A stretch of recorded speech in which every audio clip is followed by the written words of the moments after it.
اور یاد رکھیے مصیبتیں اللہ کے پیاروں پر آتی ہیں۔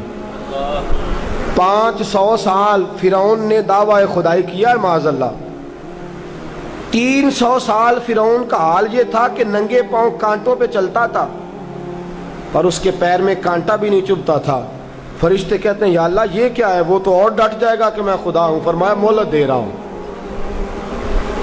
جو بیمار ہوتے ہیں وہ اللہ کے فرما بردار ہوتے ہیں، ان کو تو ساتھ ساتھ تھوڑی تھوڑی تکلیف دے کے اللہ معاف کرتا رہتا ہے، ورنہ ڈھیل دیتا ہے۔ ایک صحابی ہیں،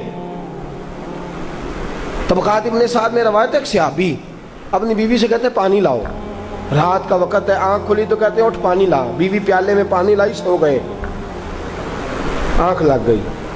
فرما بردار بیوی ساری رات پانی لے کے کھڑی رہی، ساری رات۔ کبھی سنتے تھے ہم بھی بزرگوں سے کہ بیویاں ایسا کرتی ہیں، کبھی سنا کرتے تھے۔ وہ شوہر بھی بڑے تقوی اور طہارت والے ہوتے تھے تو بیویاں بھی بڑی فرما بردار ہوتی تھی۔ ساری رات بیوی پانی کا پیالہ لے کے کھڑی ہے،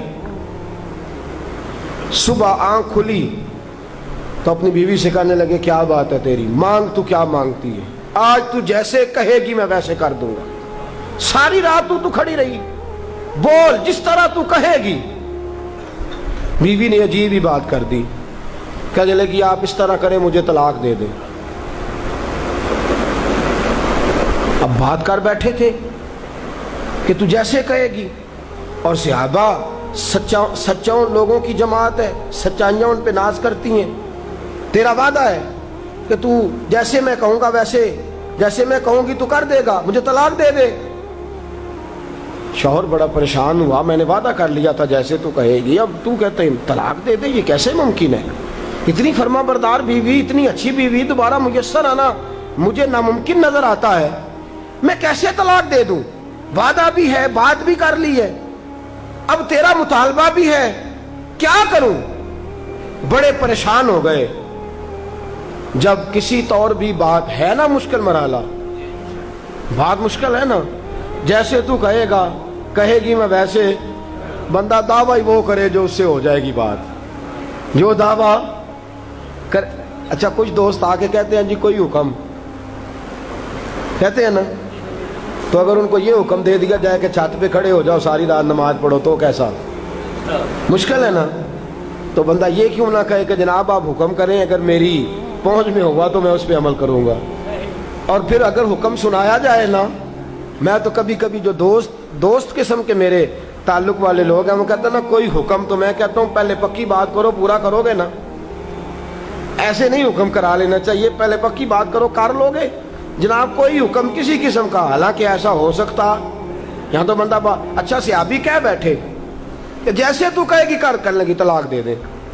بڑے پریشان ہوئے، کہنے لگے ایک موقع دیتی ہے، صبح چلیں گے حضور کی بارگاہ میں اور ہم دونوں اپنا مسئلہ پیش کریں گے، پھر جیسے اللہ کے نبی فرمائیں گے ویسے کر لیں گے۔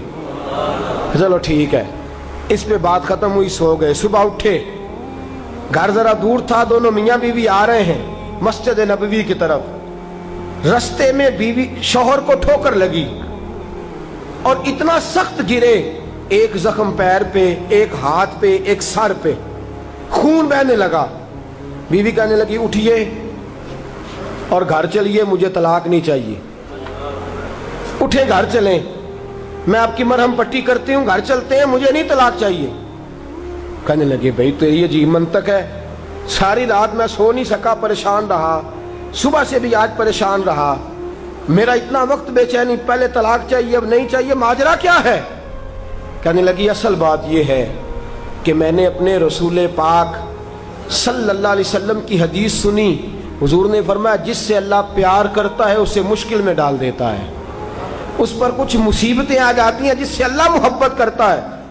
تو میں جب سے تیرے گھر آئی تھی میں نے کوئی مصیبت نہیں دیکھی تھی، تو میں سمجھنے لگی تھی کہ اللہ تجھ سے پیار نہیں کرتا، لیکن آج تجھے چوٹ لگ گئی ہے، تجھ پر کچھ تھوڑی مشکل آئی ہے، تو مجھے سمجھ آئی ہے کہ نہیں اللہ تجھ سے پیار کرتا ہے، لہذا میں تجھ سے طلاق نہیں رہوں گی، تیرے گھر کے اندر ہی وقت گزاروں گی۔